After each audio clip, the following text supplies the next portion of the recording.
dove ci collochiamo? Ma ci collochiamo fra quelli che si assumono la responsabilità di quello che fanno.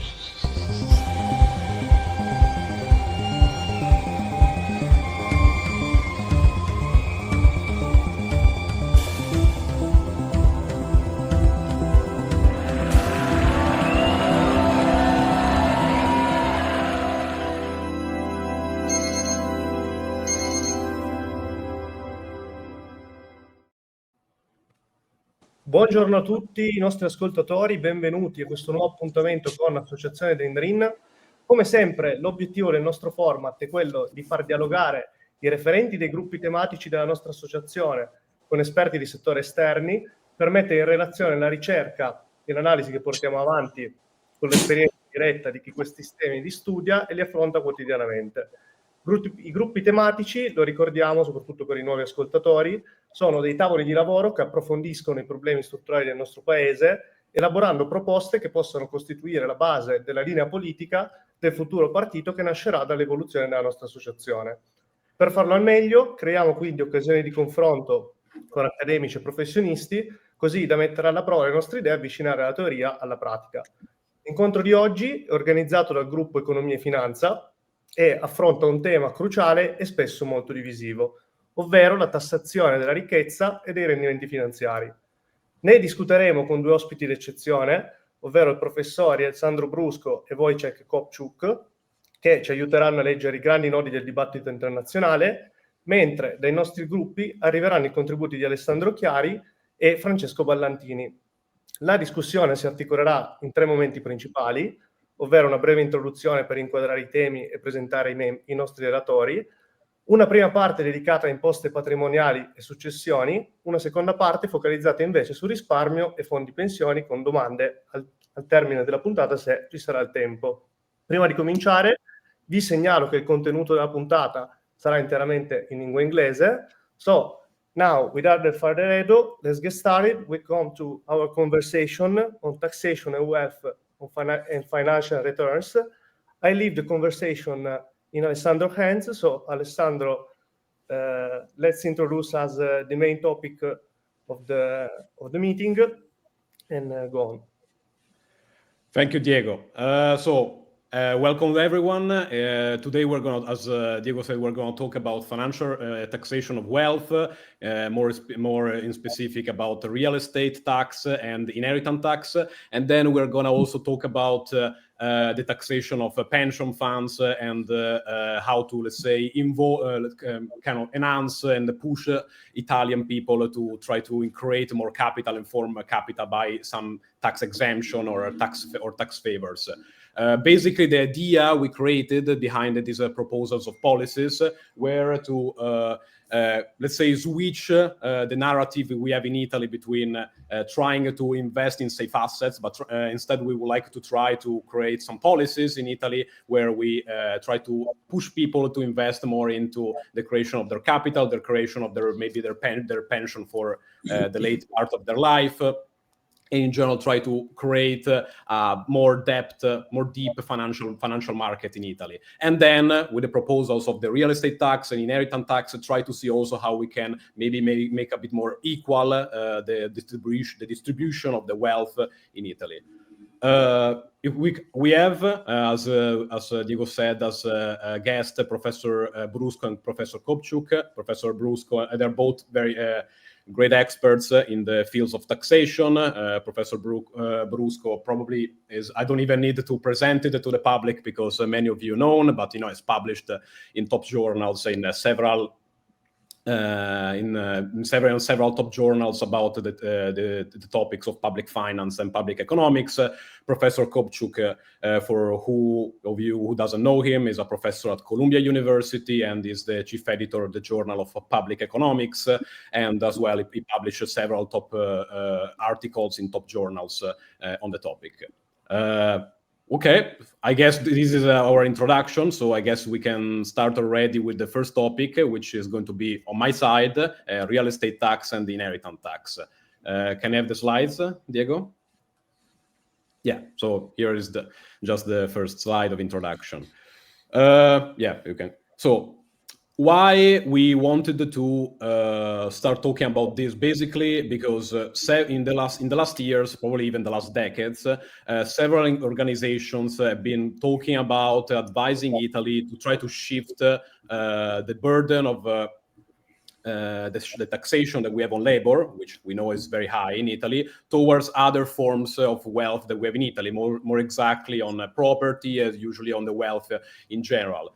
We know the OECD as well tried to push us to increase our inheritance tax and to create a more balance between the taxation that we have on labor, which usually is kind of the one who incentivize people to be able to create this kind of wealth, above all, the one that creates this burden on the middle class, and instead trying to create more distribution in terms of the property market, which instead is kind of in the hands of very few people. If you go to the next slide, Diego, here you will start from the real estate tax. Here you can see basically in just these two slides from the OECD, the wealth of the real estate wealth in Italy. We can say that is kind of already taxed a bit in comparison with other countries. It's not at the level of the United Kingdom or France or Canada, but let's say it's in the middle of the pack. And also in terms of housing wealth, it is in the middle. So from here we can say that Italy has a lot of wealth, or a relatively big amount of wealth in real estate. It kind of already does the taxation, but not let's say in the most efficient way that we could do it. And this is basically where we want to try to enact our policies. What I mean with this, what are actually these kind of policies? Let's go to the next slide. Basically is the fact that there are the primary problems with the real estate taxation in Italy. The first one is that we don't have a taxation on the primary residences, except for the very wealthy one, for the villas, for the very rich people. This one already creates some sort of asymmetries between the people who maybe they just own their first houses, and instead maybe the other people who don't own any house, or they own multiple houses. So this one is already, in our opinion, a source of asymmetries that we need to balance. But the main problem, probably, and this is very, if we want probably very specific of Italy, is the way we decide on the value of these houses, on where to levy the taxes. In Italy, we still have this cadastral system, which basically does not follow completely market principles, but basically what it does is creates this coefficient of transformation, where it takes the square meters of every house, and according to what kind of building are we talking about, if it's commercial or for residency or whatever, they're gonna apply a different kind of coefficient in order to give you a certain value. But this does not really follow what are the market principles and the market values of the real estate wealth that we have in Italy. And this is visible, for example, in this image that we have here from the think tank Tortuga, where we see a quite big strike difference in the value of the various real estate in different regions of Italy. Above all, you can see here a strike difference between what is the market value and what is the cadastral value in the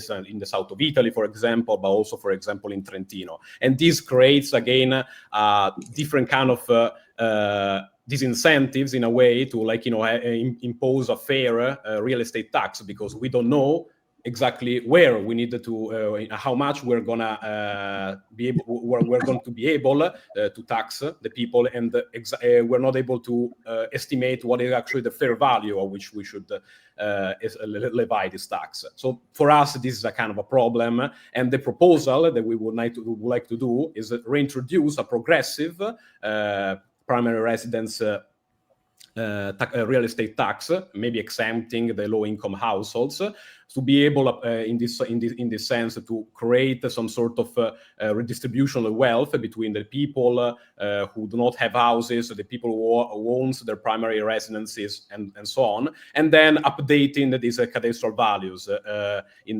reflect the real market prices with automatic revisions in the real estate market in Italy. This has been talked in Italy for many years. There are probably mostly some political issues that we are, let's say, fighting against every time. But because of this, for us, it becomes, in our opinion, more and more important more and more important issues to fight. Maybe you can ask to go to the next slide. Yeah. So as a benefits and the fiscal impact in our case. We think that this system would make our general taxation system more fair, because we would use the money that we raise from an additional real estate tax to decrease the taxation on labor, and also we would also have a more let's say fair system also for the people who are owning the house, but they come maybe from low-income families. And also there would be also a matter of efficiency. So if you usually shift the tax burden from labor to property, usually this kind of tax is less distortive, and also is also better usually to levy. So we would also be able to reduce the fiscal evasion, since usually it's kind of difficult to hide the real estate.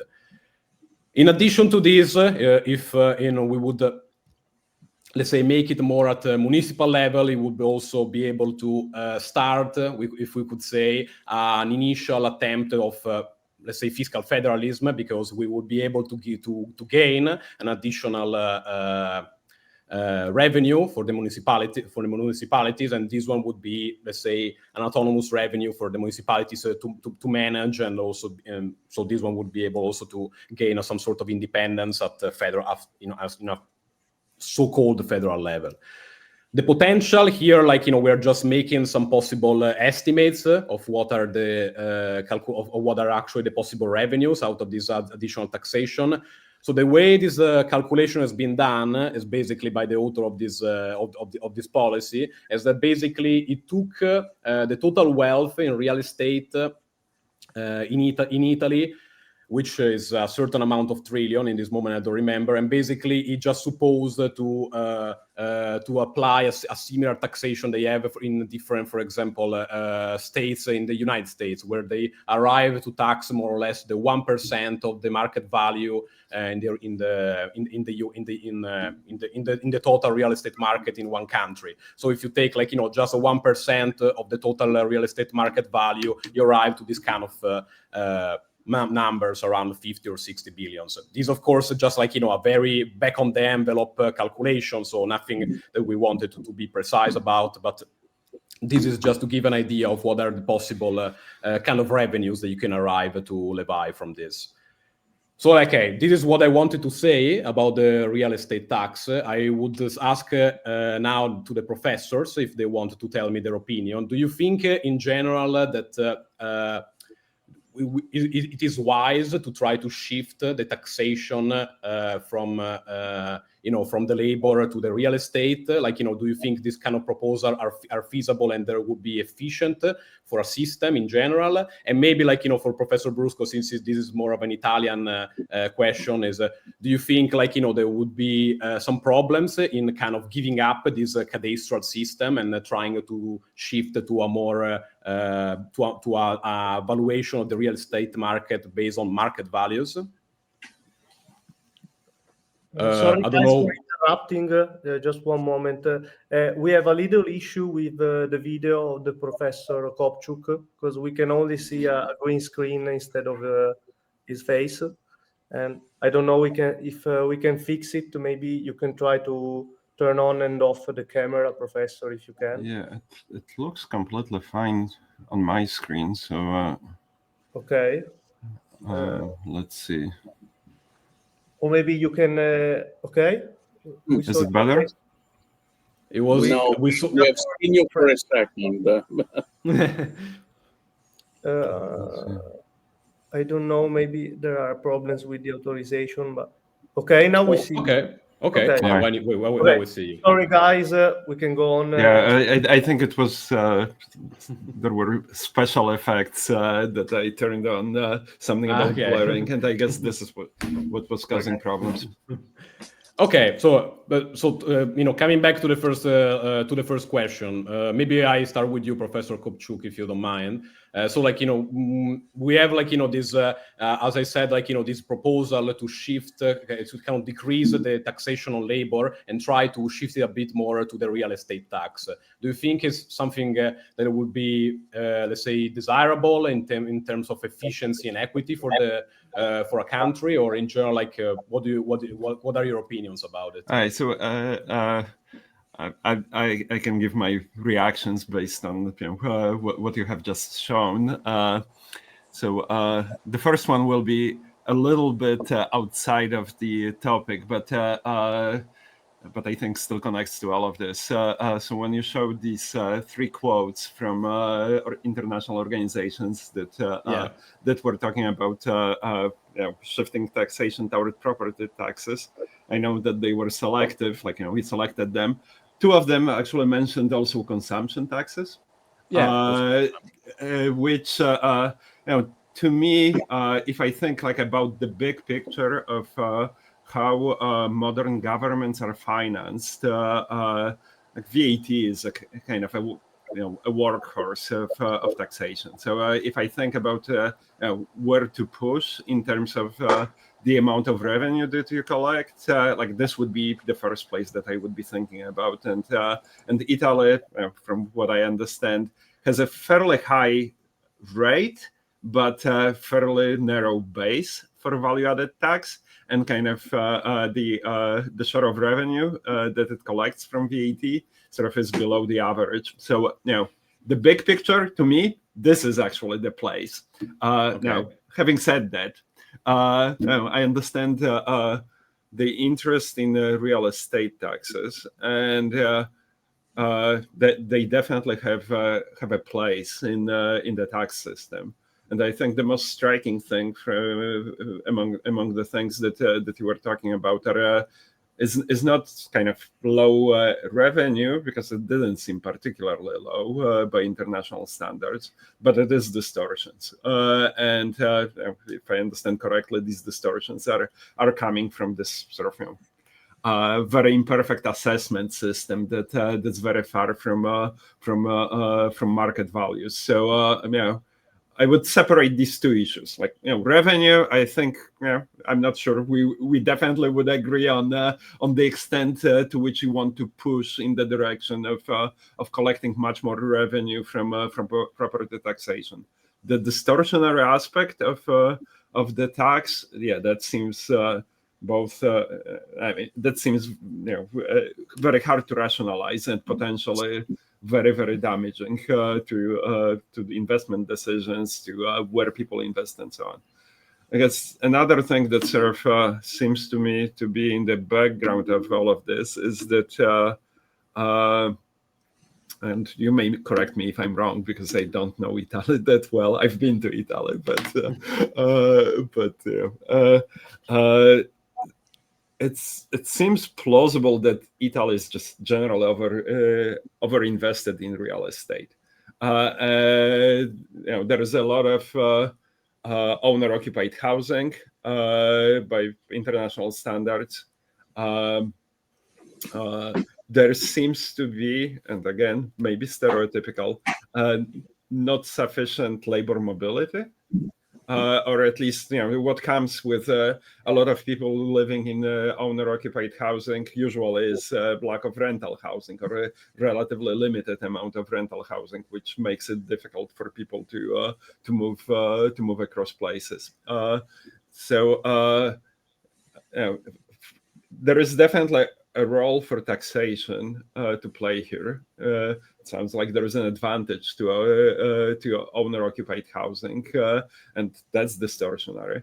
I suspect that's not the only problem. There is probably there are probably other supply side issues that restrict the amount of new construction. So I would be thinking about real estate market more generally, with taxation being sort of one of the components of it. Probably an important component because it seems very distortionary. But it's reducing those distortions that seems to me that as an economist that jumped at me as a problem. It's not necessarily the total amount of revenue. I don't know how feasible politically it is to increase the average level of taxation in this context, but distortions seem a real problem. Okay, sounds great. And you're definitely right. Then there is a high level of home ownership in Italy, respect to at least Western Europe, and in general, this is also a kind of a block for let's say labor movement across country, across regions. Professor Brusco, maybe you want to say as well your opinion. Yes. So I think there are two separate questions here, which is a reform of the property tax regime desirable from the economic point of view? And the other question is it feasible from a political point of view? And the answer are yes and no. The first thing that I would like to observe is yes, the property tax in Italy may not be that low, but are extremely distortionary. You mentioned, Wojciech mentioned in particular the cadastral system, which does an extremely poor job of keeping track of the true value of real estate. But I really think that the main source of distortion here is the exclusion of residents from property taxes, which unfortunately is unbelievably popular from the economic point of view, from the political point of view. I mean, some of the most stupid things seems to be extremely popular. I'm thinking, for example, of the recent exemption of the income tax on tips here in the United States. This was approved unanimously in Congress. And I don't know of a single economist who thinks this is a good idea, for example. The regime of first residents of properties that are under residence in Italy is favored not only by the exemption of the property tax, but also by a host of other measures. That, to give an example, in Italy there is a standard measure which combines income and wealth to decide whether a family can receive welfare benefits or not. It's something that is called ISE. And when you compute wealth, for example, if you have any money in your bank, that counts. If you have bonds or equity, that counts. Your house does not count, right? So, for example, that even if you were to tax, and this is just an example. So even if you were to tax houses of property the same way that you tax the rest of real estate, there will still be a lot of this kind of under the radar administrative decision that will favor property, owning your house, but will subsidize owning your house, basically. So the bottom line is, I must admit, kind of surprised when I saw your graph about the tax revenue of property tax in Italy. I thought it was lower. But then I remember that, yes, there are property taxes, but these taxes are mostly paid by businesses. So this is the taxes are paid by either people who owns houses which are not their residence, like me. I inherited a house in Italy. I'm not resident. I pay the property tax, but mostly it's paid by real estate owned by businesses. So the property tax, which we tend to consider efficient because we have kind of in mind the American model in which the property tax finances local government and is paid mostly by the residents. In Italy, works exactly the other way around. It's a tax. It's a distortionary tax on business, and it doesn't go for. I mean, it finance in part local government, but nowhere close to the extent in which this is done in the United States. Having said that, there was essentially a fiscal revolt in the 90s against the idea of paying property tax on the house that you own, on your own residence. Even when, I mean, at the time, I think the tax revenue was relatively small, surely less than 0.25% of GDP.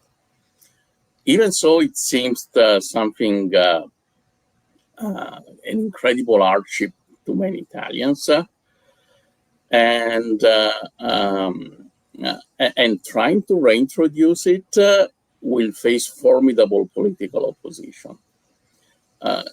Take into account that the tax will be paid exactly by the groups which, from the electoral point of view, are the strongest in Italy. That is middle-class people, age 45 and more. This is, I think, the age of the median voter in Italy is 48. And as Wojciech was remembering before, Italy has a rate of home ownership which is which exceeds that of many other countries. Which means any attempt to reintroduce a property tax of some impact would face an incredible opposition, enormous opposition.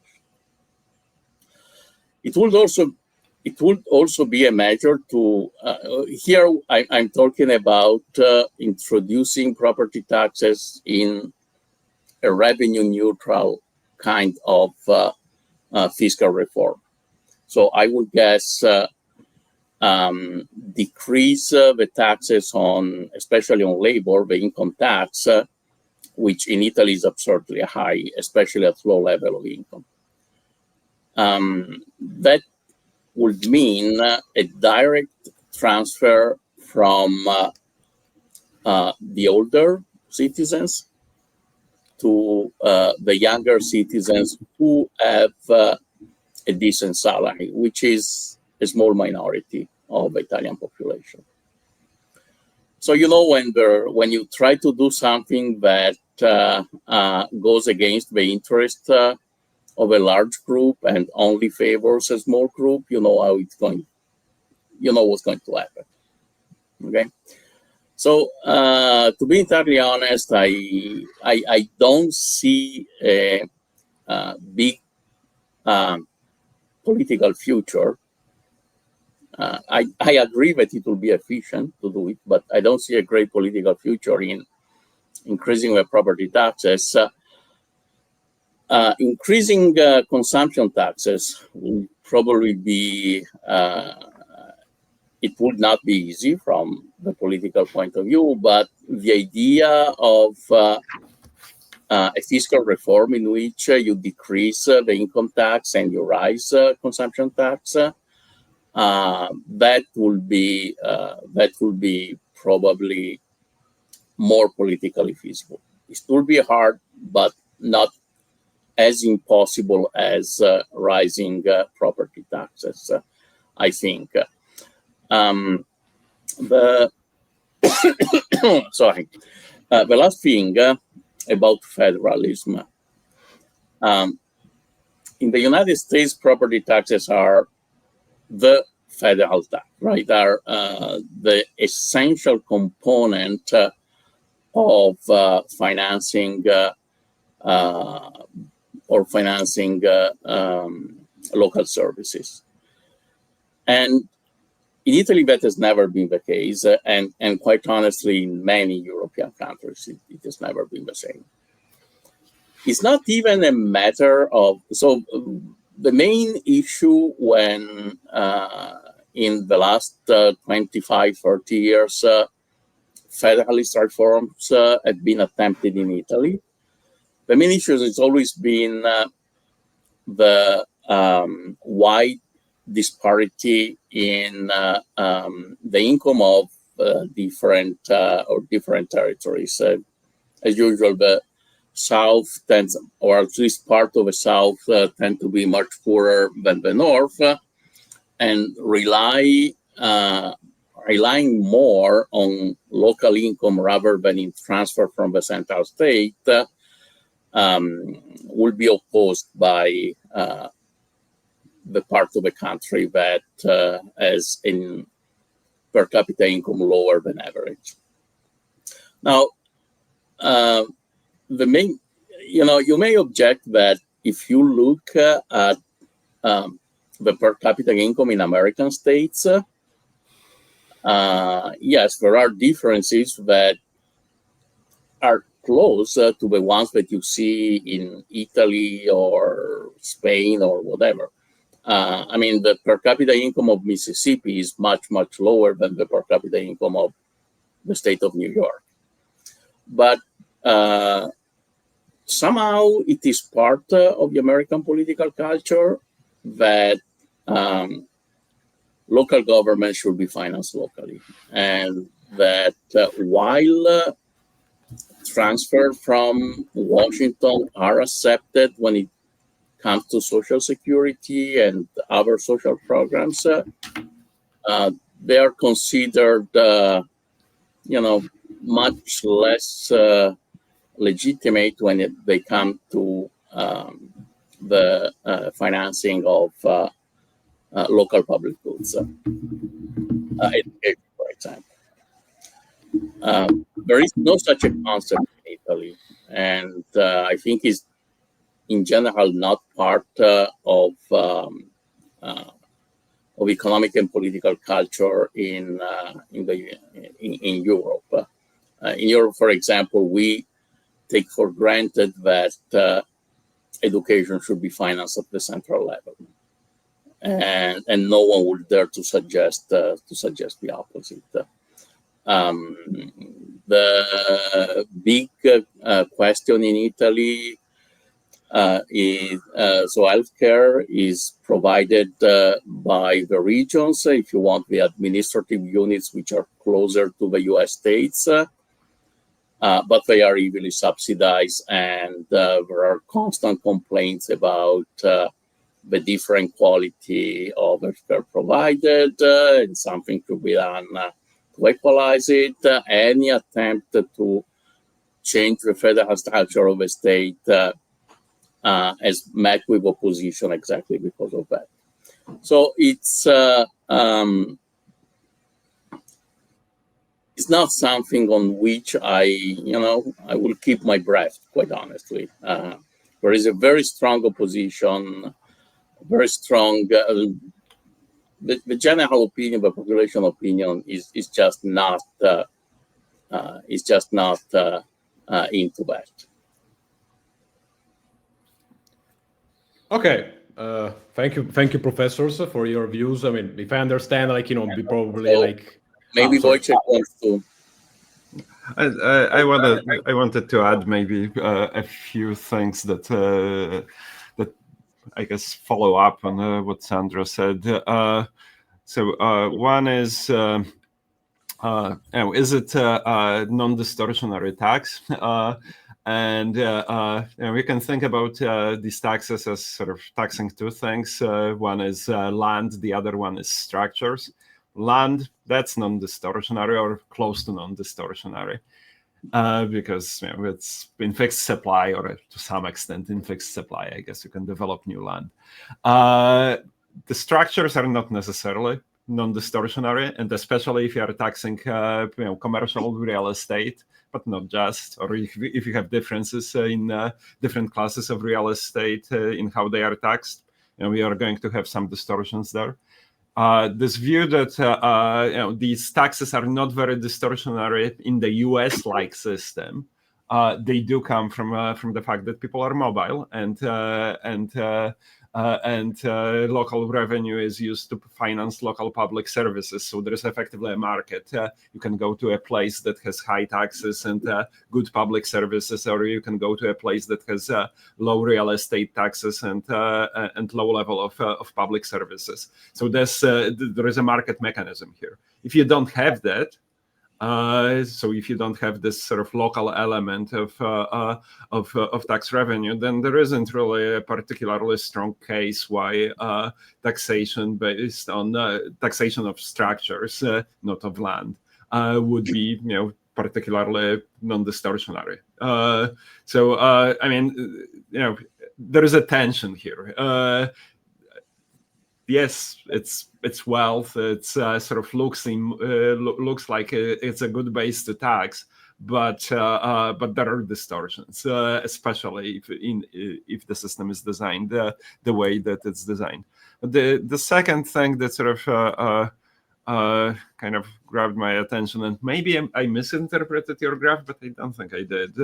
So there are big regional inequalities in where the real estate taxes hit, and if I understand correctly, poor regions are overtaxed, and is that the interpretation, or does it go the other way? So there was just the difference between the market value and what that's what I mean. The reserve values. But yeah, so right. Of course, making this difference, it means like that in some countries where in some parts of the region where the value of the property is undervalued, like they're gonna be advantage, of course. Yeah.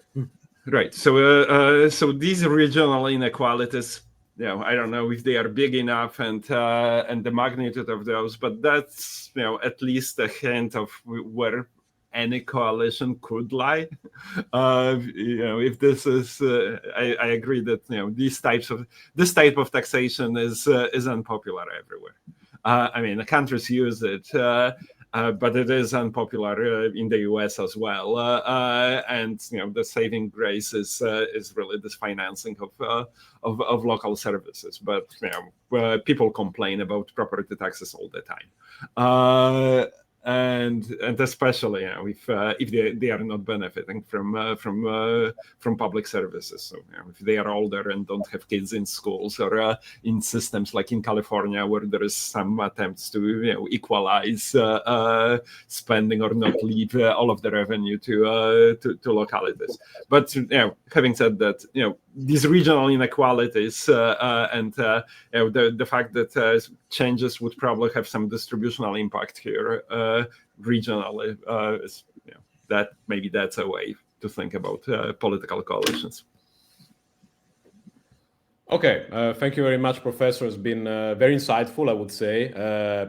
Some stuff at least I did not think about, so that's great. And in terms of consumption tax, it's something we're discussing as well in terms of policy. That we need to do some reform and probably try to maybe not increase the taxation, because as Professor Kopczuk said, it's already high, but maybe try to increase the base. There's been also some improvement from that point of view in terms of fiscal evasion. That since there's been less fiscal evasion on the VAT in Italy, also we have an increased tax base from that point of view.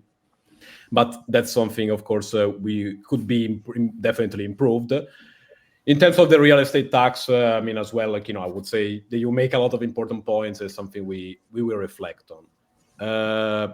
In terms of, I guess we can move on to the inheritance tax.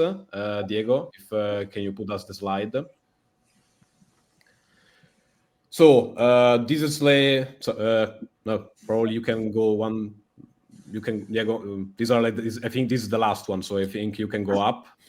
Yeah, here. Thank you. So this is another, let's say, part where we were thinking how we could maybe, increase the taxation on wealth and try to reduce the taxation on labor. In this case, we see from the chart of the OECD that actually the inheritance tax in Italy is not particularly high respect to the rest of the OECD country. Actually, it is quite low, and this has been, let's say, something that as well as Ben has been a debate for quite a long time in Italy, whether we should start to increase this inheritance tax and make it a bit closer, maybe to the European level, or at least to the OECD level. And but in general, this there's been some changes during the time, but that's where we stand at the moment with this kind of taxation. As you see, this data from the Bank of Italy, we have as well, here as we said, also for the real estate for the real estate wealth, some concentration in the top decile. Sorry, in this case, it's the last decile of the distribution. So the gross and the net wealth is fairly in the hands of the 10th and the 9th decile, both per capita and into the total values. So there would be, of course, probably if we would increase the inheritance tax and in general, the way we design it, probably they will go into it above all this kind of population. Next slide, please. Why we would reform it? Again, here, let's say, thinking about why this could be also some less distortionary kind of taxation for Italy. Again, there is always this discussion that we made, we could use this money to decrease, labor on taxation on labor. But in our opinion, from what I could see, there was also other reasons. We know that, in the standard literature, it's never a good idea to tax capital because, the more, let's say, you compound your effect on capital taxation, the more you're able to create it. But, in other research, that then you see where they put these intertemporal models where you account for the finite lives, the risk aversion of the people, the liquidity constraints. At that point, you create other kind of problems because people start, given their finite lives, they start investing maybe just in the safe assets, and maybe they don't really they're not able to invest in the most in profitable return, and these going in this and ends basically in amounting this kind of wealth that is not very it's not very profitable, and also is not taxed. So basically, in a way, in our mind, being able to tax the wealth, it could be a way to kind of create also the distribution, but also kind of push the people to invest their capital in a more efficient way in order to have this kind of return, to have a better return. In terms of behavioral responses to the inheritance taxation, we know that as far as I could see from the literature, they are kind of limited in the sense that, for example, the people who receive the inheritance, they don't look like if they are hit by inheritance tax, they will, let's say, lose the motivation to let's say, improve their life and become more profitable. But actually, maybe even a better effect in the sense that if they know that their inheritance is not guaranteed, they will work harder in order to create more for their inheritance, for their personal inheritance. And also there is some literature saying that there is also a good international it helps counter the intergenerational concentration of wealth. So we are here where we don't care a lot about the morals. We are still talking. We are just caring in this moment about the economic efficiency of it. But if we know that the inheritance is not going just to the son of the CEO or like the big entrepreneur, and we are able to use it, who maybe is not able to use it in the most efficient way, then like we are able to maybe be able to allocate it more efficiently. Next slide, please. So yeah, in this case, there are different policy options that we were taking into account. In general, we see that every country has some sort of exemption. In this moment, in Italy, there is exemption of 1 million. We were thinking about decreasing it, maybe around 500,000 or 300K, and maybe put a more progressive rates up to 40%, 45%, 49%. This can kind of increase the kind of revenues. It doesn't make miracles in terms of revenues, like it's gonna raise like something like 4, 5, 6 billion in revenues. So the inheritance tax does not solve the fiscal crisis of Italy, but still like it could be an additional taxation that we have. In terms of other kind of exemption, we were a bit, let's say, puzzled. Like say when we look at like other international experiences, we know that the countries are approaching different exemptions. For example, the exemption of family businesses, of the pension funds. There are some of the way. Of the way the accumulation of the inheritance is considered. This is something maybe I wanted to ask you about. In general, do you see as useful using exemptions for like some specific elements of our wealth, for example, pension funds or family businesses, or if in general, like if in your opinion, the inheritance tax can be used to be levied on any kind of wealth. So yeah. There would be kind of like this policy consideration that we are taking in consideration. So basically raising the rates and also maybe decreasing the exemption, and also trying to understand what exemption can make sense or not. This is just one last thing that I wanted to talk about. Yeah, sorry, in this last slide, Diego. So this policy dilemma that we are talking has been discussed recently in Italy.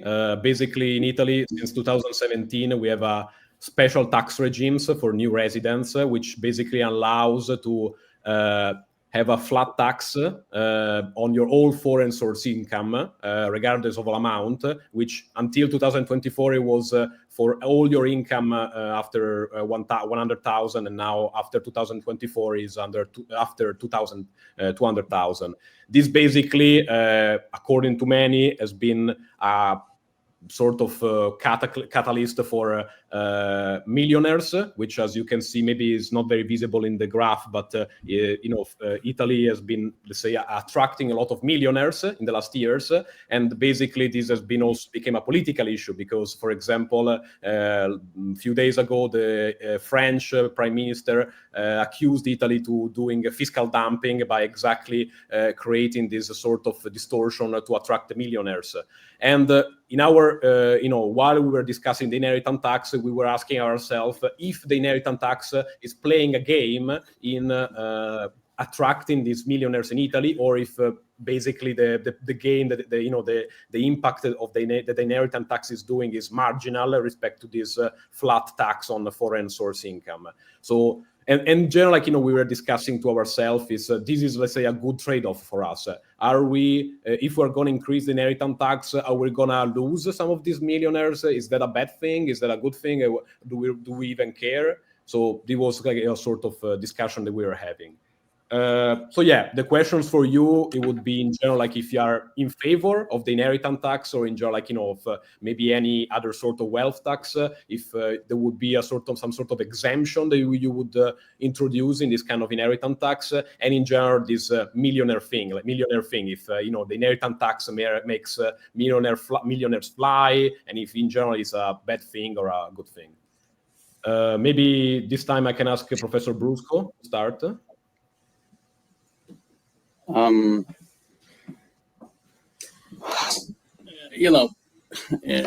general, I like the idea of taxes inheritances, but my general impression is that the practical difficulties of doing that in a way which at the same time raises revenues and is non-distortionary are enormous. or especially for Italy, which as a country has a much larger share of self-employment and small firms than other European countries, especially in Northern Europe. Taxing this kind of wealth has always been incredibly difficult. It's incredibly difficult for structural reason. It's very difficult to establish, to estimate the value of a small firm that most of the time relies on the ability of the owner and on his or her skills, and you have no idea what's going to happen once the owner dies. This is a general problem in Italy because if you do what it's reasonable to do, that is, and you mentioned it in your presentation, which is provide exemption, for example, for small firms, then you actually increase the distortion in the fiscal system that right now favors too much small firms against bigger firms, and in general, wealth which is held in, let me use it in a more formal way to for lack of a better word, okay? In Italy, we don't have much wealth. Wealth in Italy is mostly in housing and in small firms. In general, we don't have big pension funds. Italian families don't have, even rich families, don't have large amount of wealth in I don't know, stock exchange securities and stuff like that. A lot of government bonds, but not much beyond that. So it's not difficult to see how an increasing the wealth tax that actually ends up eating mostly financial wealth could have a very distortionary outcome. Now, more distortionary than how distortionary is income taxation now, I don't know. Maybe yes, maybe no. About the millionaire's tax, of course it's dumping, right? It's I don't think there is a question about it. We are attracting people who will pay higher taxes, and Italy is not the only country doing it. I mean, Portugal for a very long time has been attracting pensioners, retired people with very low rates, and the only, and you know, countries will do it as long as they are allowed to do it. And the surprising thing is that the European Union is not intervening and saying, wait a minute, guys, this is not the game we want to play, right? You can, we all know the equilibrium of this game, and it's not difficult to compute. And the only surprising thing is that, for example, countries like France or Germany have not done that themselves. It's my guess is this will end, and it will end because of pressure at the international level. The same way that there is pressure at the international level to put a minimum amount for the corporate income tax, for example. It will be a kind of the same thing. Grab the money until it lasts, but don't rely on that as a permanent source of revenue. Okay, Angel, do you think the inheritance tax is kind of like pushing the people to to move from one country to another? Like millionaires choose countries based on the inheritance tax? Well, you really have to have a lot of money.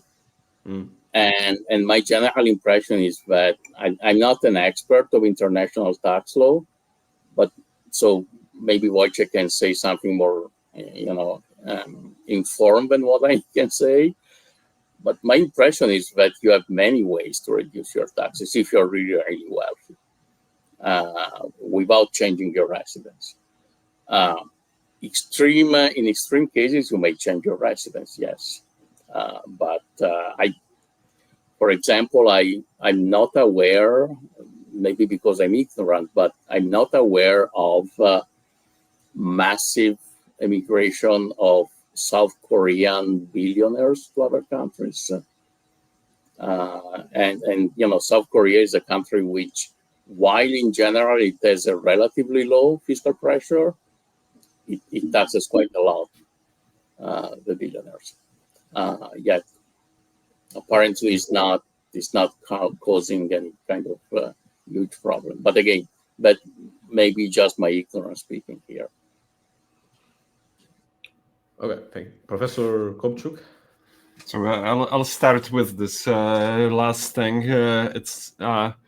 So there is some evidence that rich people are mobile in response to taxes, but we completely agree that this is pretty context specific in the sense that if the reason to move is if you can avoid taxes. So if there are tax avoidance strategies that allow you to do the same thing without moving, then what's the point of moving? And if moving doesn't really allow you to escape, for example, real estate that may continue, that's tied to a place, or a business that's tied to a place, and you can move abroad, but that doesn't necessarily relieve you from taxation of say, if Italian system worked like this, somebody who owns a business in Italy without selling that business and moving abroad, are you escaping to Italian taxation? I mean, that's a design decision. I suspect that there is some element of this in South Korea. Like you can be very rich in South Korea, you can move abroad, but that doesn't mean that your wealth that's tied in businesses that are in South Korea will escape taxation.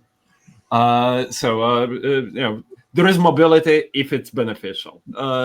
So there is evidence of that, but it doesn't have to be beneficial.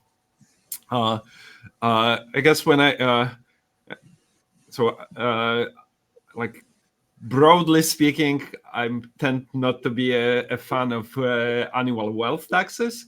And inheritance taxation, again, kind of on a very, very broad level, I tend to think about it as, there are good arguments for it, and they are primarily about equality of opportunities or redistributional aspects of all of this. In broad terms, like, should we have inheritance taxation? Yeah, I think there is a case for having inheritance taxation. There are a lot of problems that you sort of touched on, both of you touched on, in terms of design of these taxes, and some that you haven't touched on. So one is, okay, so once we agree that it's primarily redistributional, you can kind of make sense of the graph that you had. Like there is variation across countries, but these are not taxes that collect a lot of revenue in general. Now, that doesn't necessarily mean that they are not useful, because if they are very, very, very redistributional and this is really what we want to do, they don't have to collect an enormous amount of revenue to have the bite when they are primarily imposed on very, very rich people. So, but as a source of revenue, inheritance taxes and more generally wealth taxes, they are not a big thing anywhere. That's not where the revenue lies. So you have to think about sort of these other considerations. Another interesting thing again about these international comparisons is that like if you start thinking about like which countries are where, it's actually all over the place. So countries that don't have inheritance taxation are, for example, Sweden and Norway.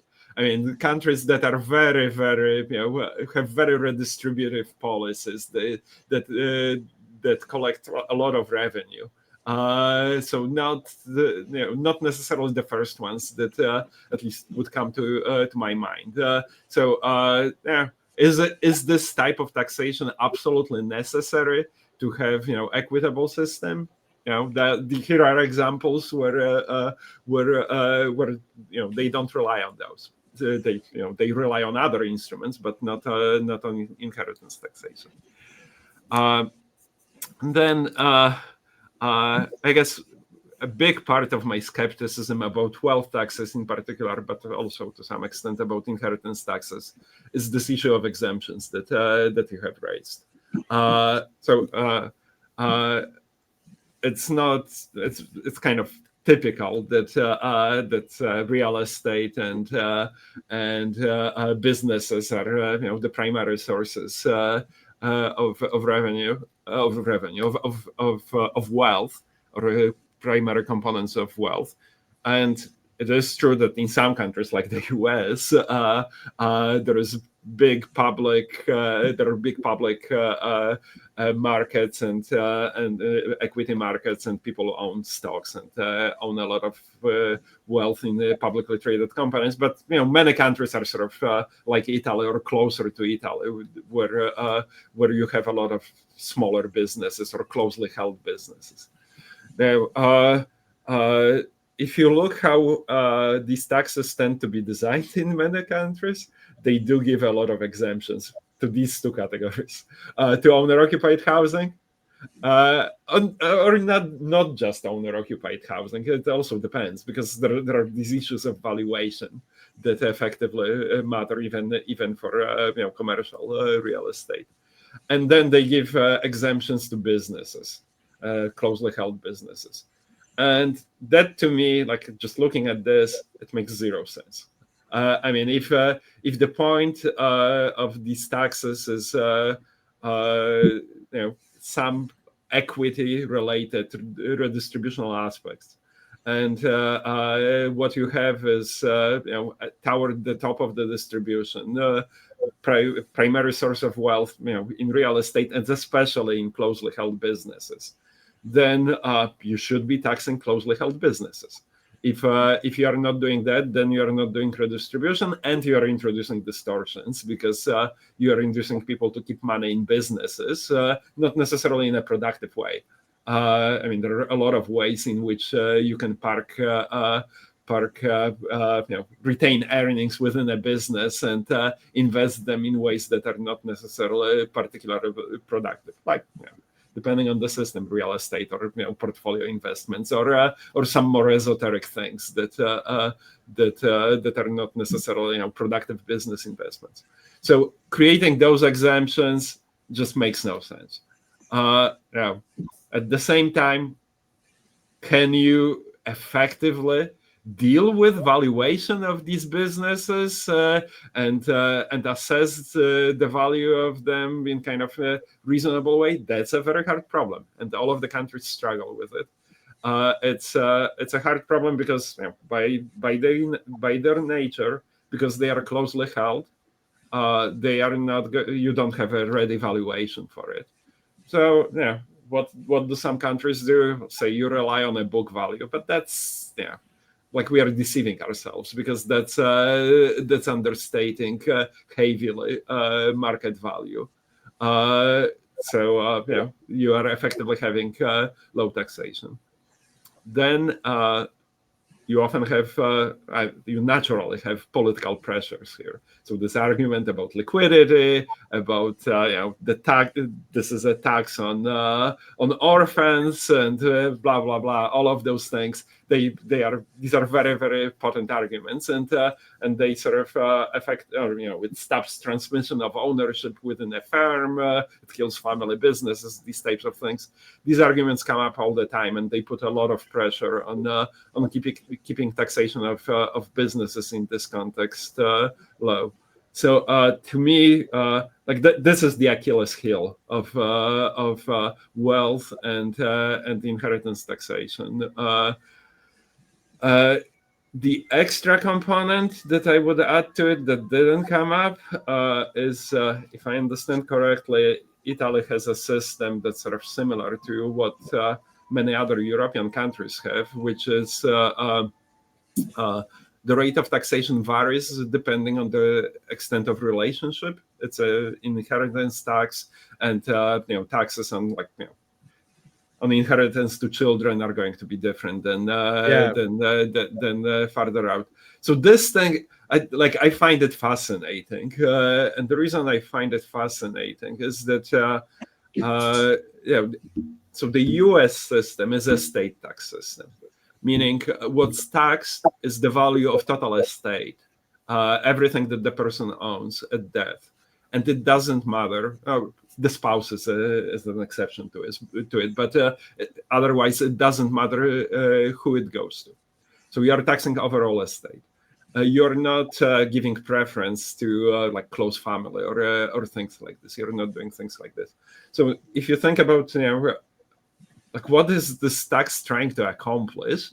If it's trying to reduce intergenerational transmission of wealth and concentration, of wealth that sort of goes from one generation to another, that sort of European-like design of this tax just makes no sense. Why are you giving preferences to children? The point of this tax is actually to do the opposite. There's this funny tension. European countries, high taxation overall, but this tax is sort of designed in a way that sort of promotes retention of wealth within families. US system, let's say broadly, lower taxes, but the estate tax that's high at the top of the distribution, and that actually tries to create with all its imperfections, some semblance of equality of opportunities, at least at the very top. So, just wanted to raise that as sort of yet another aspect of the design. Yeah, no, you're completely right, and it's something as well we considered. I did not write it in the presentation, but it's true that there's definitely also this kind of different exemption according to the grade of how if he's a son or a daughter or your spouse, as well puzzled us when we were looking into it. Okay, so thank you again. If I just may add one thing. The little that in Italy is raised through the inheritance tax is basically exclusively on non-family members. I mean, the rich person who leaves money, the rich white male who gives money to his lover, that is going to be taxed. Right? Should be taxed, but not the only thing. Exactly. That's essentially the only thing that is taxed. Given the exemptions and so on and so forth, nothing else comes out of Italian inheritance tax. Okay. So I think it is great. Mostly as probably you pointed out, our main doubt is about these exemptions. Maybe there is also maybe a bit also the political aspect of it. I mean, as every time I speak with some people in Italy about raising inheritance tax, everybody's like, no, this is it's always a very unpopular tax for some reason, despite the fact that majority of people are not taxed by this. So yeah, as well, as probably for the real estate tax, I guess we would face some, let's say, political struggles also in this. But I may be wrong. I'm not sure. But it is unpopular everywhere. Yeah. It is unpopular area, but the issue of valuation, especially for small businesses here, is crucial. It's you really don't know, there is no way of knowing how much a small firm is worth when the founder and owner dies. How much of the value of a firm is linked to some, inherent strength of the business sector or so on, or the unique qualities of the owner. No one knows, and it's impossible to know until you actually try it, until you see how good are the heirs or the people you sell the firm to, how good they are at running the small firm. That remains a huge problem, and that leads, of course, to exemption that you see everywhere, which let's not pretend otherwise. These are mostly the result of political pressure, but there is a rationale for that, right? The uncertainty in valuation is a reason to avoid draconian taxation of these businesses. At the same time, the fact that businesses change hands when you have when people die, that's sort of the standard argument why you would want to tax estates. Yeah, exactly. Okay, good. Professor Brusco, I don't know why for some reason you became violet now. At least maybe I'm the only one. I don't know. Not because I'm angry, I can assure you. Okay. I'm sorry for interrupting. Sorry, guys, for the interruption, but if we can go to the final part, because we are playing with the attention. Yeah. So I wanted to talk about this actually because we are already at 1 hour and 11 minutes, and we have all the part of Francesco to cover. So basically, I wanted to ask these two things, or we are happy to go, I guess, for another. I would say at least 40 minutes or something, or maybe we close it here. And Francesco, I promise you that I found you other guests, or Professor Brusco and Professor Kopczuk again, if they will be available to discuss also your policies. I don't know how the professors want to proceed, if they're free of time. If not, again, as I said, Francesco will find you other guests to talk about it.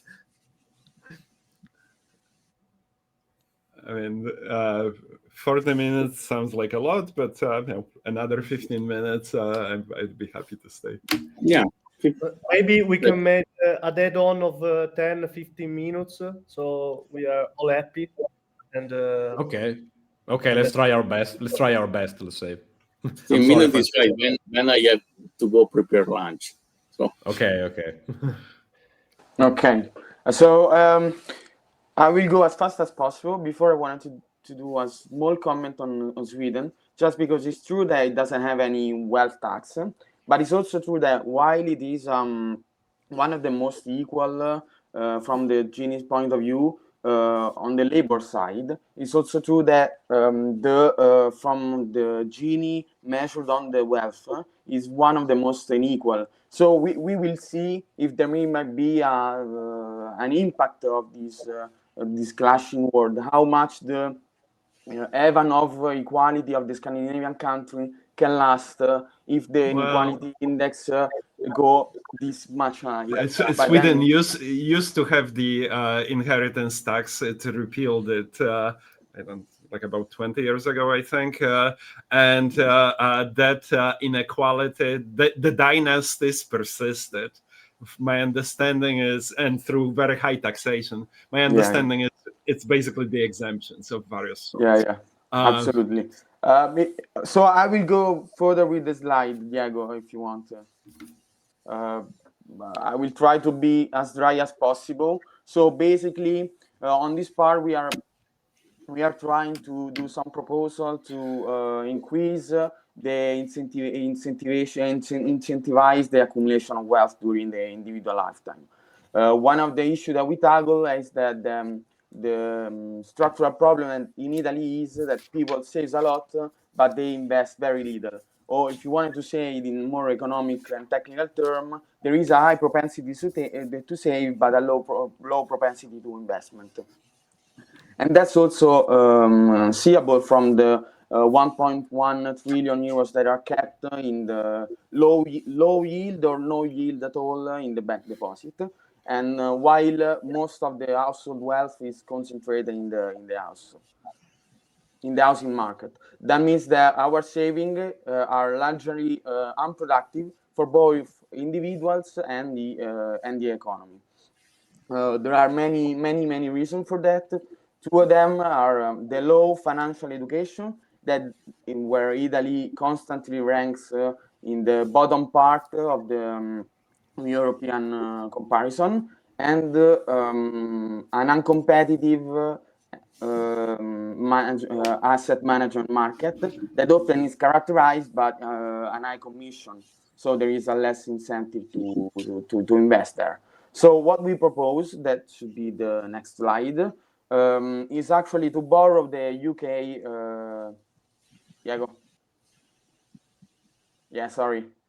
But I'll try to go as fast as possible. So one of our proposals is to borrow the UK model of the ISA, so individual saving account, and introduce, or better, to make some modification of our conto di risparmio individuale. That's basically the same thing said in Italian. And the main idea is that every single adult can invest up to 1,000 euros per year with no time horizon constriction, and nowadays is 5 years. You need to invest at least 5 years, and all capital gain tax are exempted. So as in UK, we would like to module the system with 3 options: the CR cash, the CR investment, the CR EU. The first one is basically for the savers who prefer a safe deposit, and as we saw from the previous slide, there is a high propensity to that. The second one is to give an exposure to security funds and ETF. And the third one is for the people that are willing to invest in European venture capital and private equity. So what is the political rationale? Of course, is to reduce the the excessive concentration of liquidity and improve what is the international fairness by giving people more young people especially time to accumulate with a higher return. That's the part with the next slide. Sorry, I didn't told you. Yeah. So what we expect and what are the fiscal sustainability of that? As I was saying, giving young people a higher chance to build wealth, increase of course increase the allocative efficiency by directing savings to productive capital, something that, as I said before, nowadays is not done enough or is not done at all, and foster competition through the new digital operators. What we offer is that to create new competition or more efficient firm to enter this market, and especially through apps and digital system to give the people the possibility to access at basically switching cost zero platform. So, okay, you obviously is intended that if there is no switching cost, the competition is higher, and then my incentive will be to lower my commission. That is nowadays in Italy is around 2.5–3% on the type of active fund that is sold to the client. But that's a different comment. So from the fiscal cost point of view, now that's the last line. Based on the UK experience, we see that it's limited to 0.2% of the GDP. So the question for this topic are: how should the cap actually be designed? Is 10,000 that is actually the level of savings, so the income less the consumption, where 65% of the working population is put, and is should be there a time constraint in the ISA. And the second question is, could the fiscal cost be justified by the household fiscal household financial literacy and the efficiency, the supposed new efficiency of the capital market?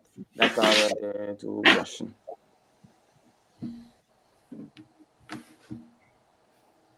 Okay, maybe we can do like this.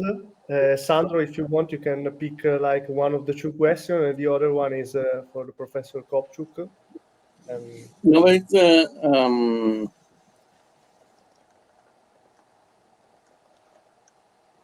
I will not answer the questions. I will pose a question myself.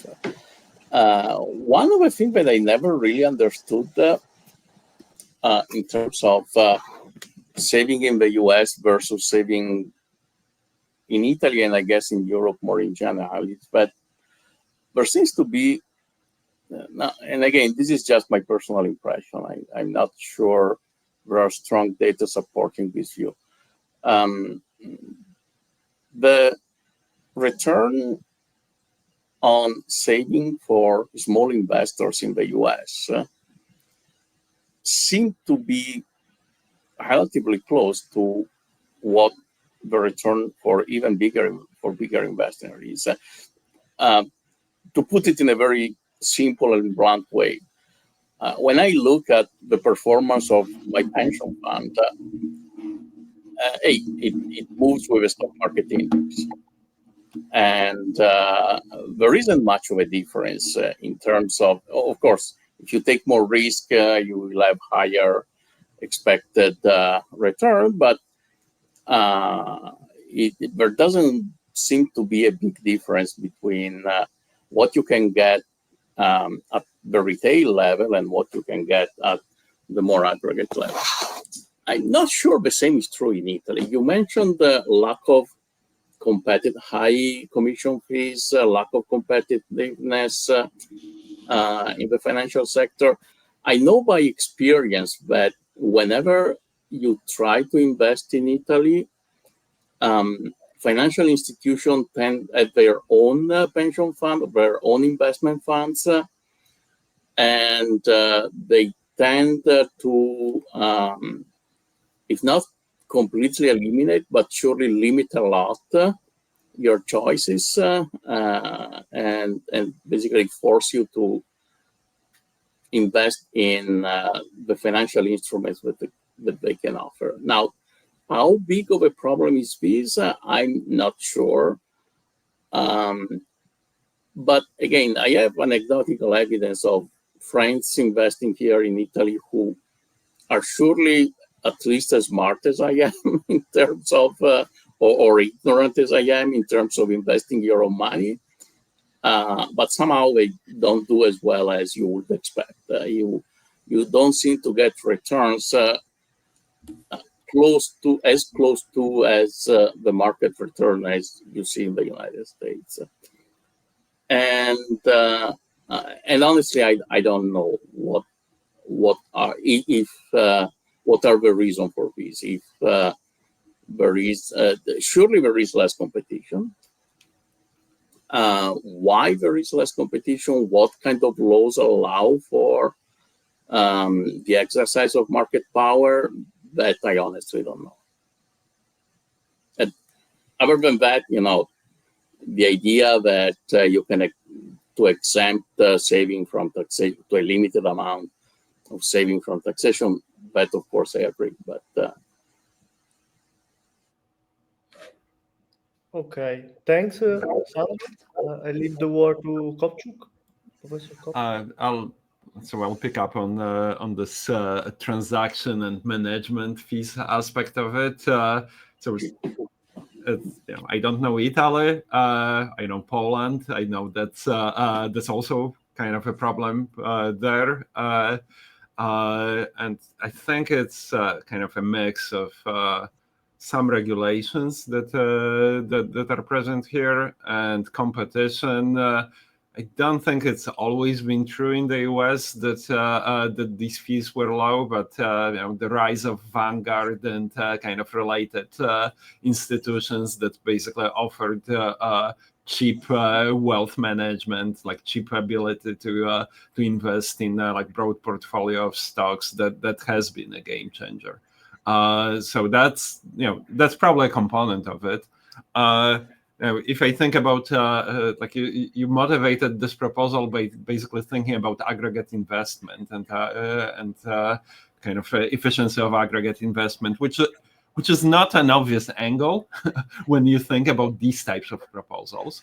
But like let's start with that. So I guess the question I like in my mind is what can people invest in Italy, and the US and UK maybe to some extent has much deeper private equity market, public equity markets than most European countries have. So obviously, like that's endogenous. That may change. But I'm just wondering if, like, when we think about this in aggregate, whether, like, if most of the businesses are closely held, then they are not accessible to retail investors, to private investors. So you are basically pouring money into a relatively small share of the economy, like large firms, but relatively small share of the economy, or it's going to be invested abroad. So there is, I do think this is like directionally this is something that sounds to me very, very appealing. But in terms of the impact that it would have, like these are the questions that I would have. That there's also the supply side, and maybe you're happy with the investments abroad rather than in Italy. But that could be one of the implications of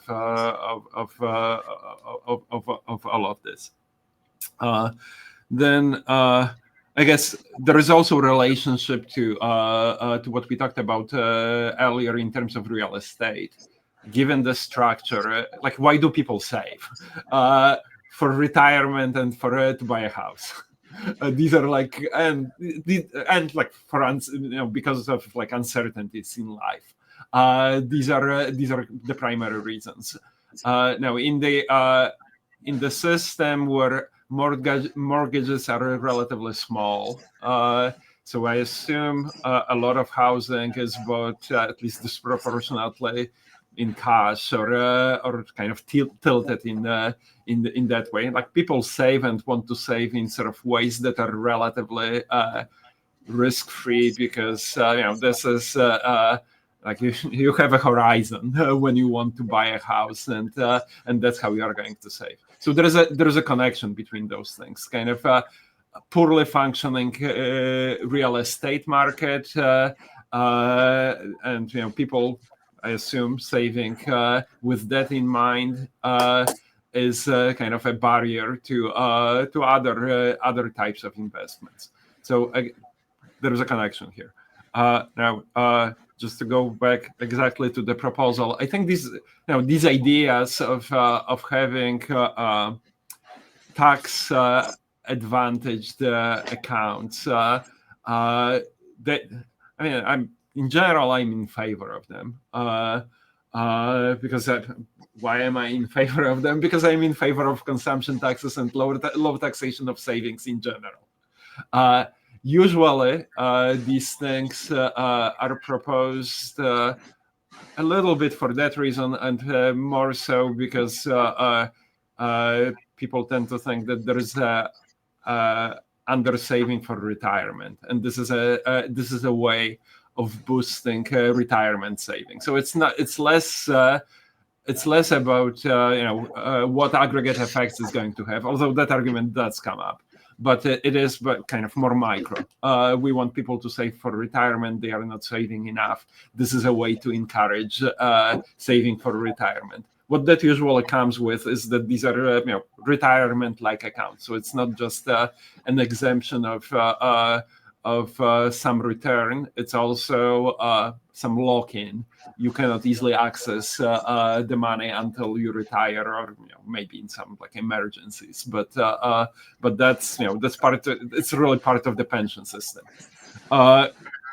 The evidence on the impact of these things on savings is actually not as encouraging as you would think, because when you start introducing these types of exemptions, what you do see is that a lot of money flows into that sort of accounts that are tax exempt, if this is how it's defined. But then there is a question of whether this is new saving or a saving that would have happened anyway. And the evidence seems to be that a lot of it, much of it, most of it is saving that would have happened anyway. So from the fiscal aspect of these things, you're losing revenue, and the extent to which you are generating new saving is actually small. So the marginal cost of funds here, or like efficiency of these things, is not very usually is not very great. But the element of it is really how big that exemption is and who is doing these things.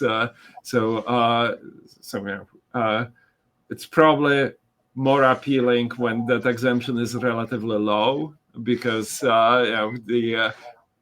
like honestly, if I think about my own savings, it's not that I'm very very rich, but I'm comfortable. I save. It's a residual.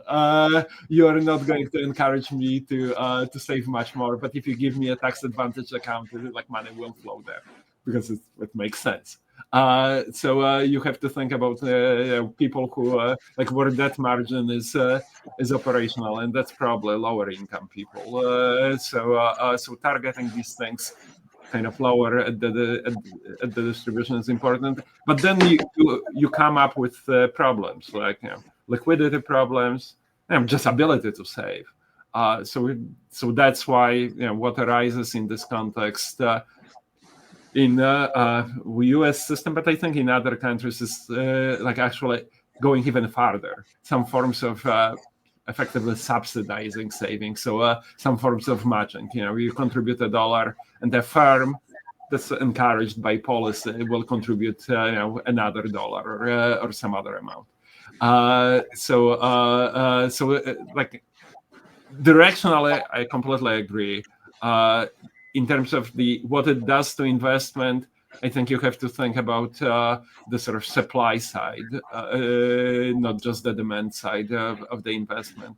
And in terms of how you want to design it on the kind of micro level, I think you want to think about like who are the people for whom saving could be elastic, and saving is not super elastic. So you may even want to like push additional levers to encourage that.